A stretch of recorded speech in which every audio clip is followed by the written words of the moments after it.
आज के एमएलए को नासिक जाना पड़ा, हमने मजबूर किया। आज के एमएलए को प्रशासन तक जाना पड़ा, हमने मजबूर किया। मुझको जो खबर आई कि वो किला झोपड़पट्टी की बात कम कर रहे थे और मुस्तकिम डिग्निटी और शेख आसिफ की बात ज्यादा कर रहे थे, प्रशासन को कंप्लेन दे रहे थे। कुर्सी पे बैठने वालों को जमीन की अहमियत याद रहे, सच दिखाते हैं आप। सच का सामना में आपका एक बार फिर स्वागत है। किला झोपड़पट्टी के रहने वाले लोगों के साथ आज हाईकोर्ट में सीनियर एडवोकेट एमपी वसी से बैठकर बातचीत हुई और कई मुद्दों पर समझने के बाद ये तय हुआ कि इस मामले में कानूनी कार्रवाई ज़रूरी है और जिस हिसाब से प्रशासन काम कर रहा है, 31 मई की डेडलाइन बार बार अखबारात में और डिपार्टमेंट के लोगों की तरफ से दी जाती है, यहाँ तक कि मौजूदा एमएलए की तरफ से भी 31 मई की डेडलाइन दी गई कि किला झोपड़पट्टी उखाड़ने की तैयारी शुरू हो चुकी है। ऐसे वक्त में किला साकनीन को ये लगा कि आसिफ शेख साहब और हम लोग मिलकर उनकी मदद करें, तो हम मालेगांव शहर में जो कर सकते थे वो भी किए। कल आसिफ शेख साहब ने लोक आयुक्त में भी एक पिटीशन इनकी तरफ से फाइल करवाया और आज कोर्ट में एक पिटीशन बनाया जा रहा है, क्योंकि जिस हिसाब से फिरका परस्त बुलडोज़र की सियासत कर रहे हैं, ऐसे वक्त में हमारे पास कानूनी रास्ता है और उस कानूनी रास्ते से हम एक मजबूत पिटीशन बना रहे हैं।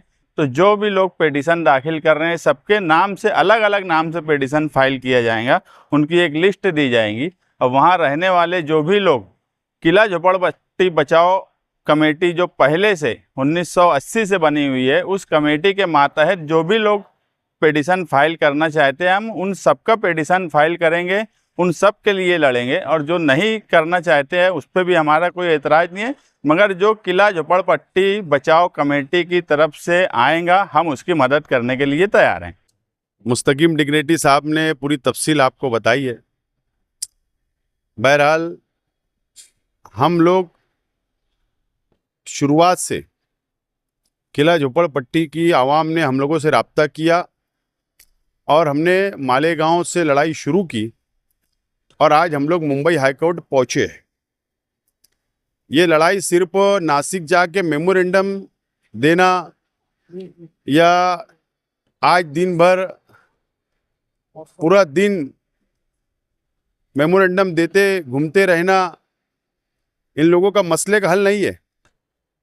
मसले का हल है जो हम लोगों को समझता है, और इसीलिए वक्त बहुत कम है और इसीलिए हम लोगों ने मालेगांव से मुंबई तक ये लड़ाई लड़ी है, यहाँ तक पहुँचे हैं।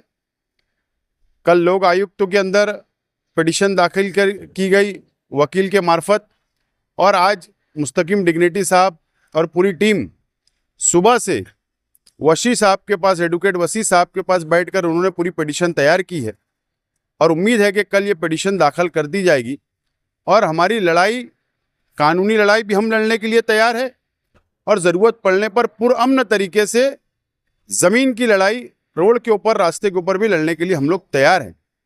बहरहाल सियासत शुरू है, बड़ी तेज़ी से सियासी मामला गरमा रहा है किला झोपड़पट्टी के ताल्लुक से। बहरहाल ठीक है,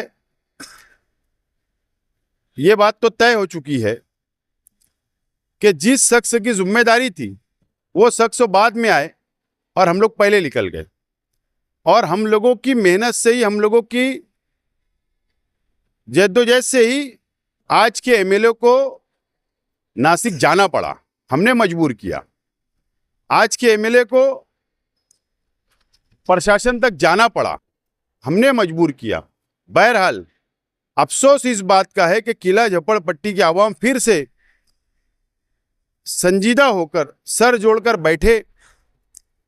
कल जो लोग साथ गए हुए थे, मुझको जो खबर आई कि वो किला झोपड़पट्टी की बात कम कर रहे थे और मुस्तकिम डिग्निटी और शेख आसिफ की बात ज्यादा कर रहे थे, प्रशासन को कंप्लेन दे रहे थे।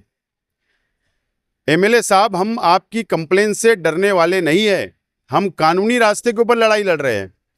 असल में उनकी नीयत आज भी खराब है। वो जिस अंदाज में कलेक्टर से बात कर रहे थे कल, जो मुझको मालूमात हुई, या पुलिस प्रशासन से वो कल भी प्रशासन की बाजू मान रहे थे, कल भी प्रशासन के फैसले को ही मान रहे थे, कल भी सरकार के फैसले को ही मान रहे थे। वो लड़ाई लड़ना नहीं चाहते थे, बाहालत मजबूरी वो सामने आए हैं।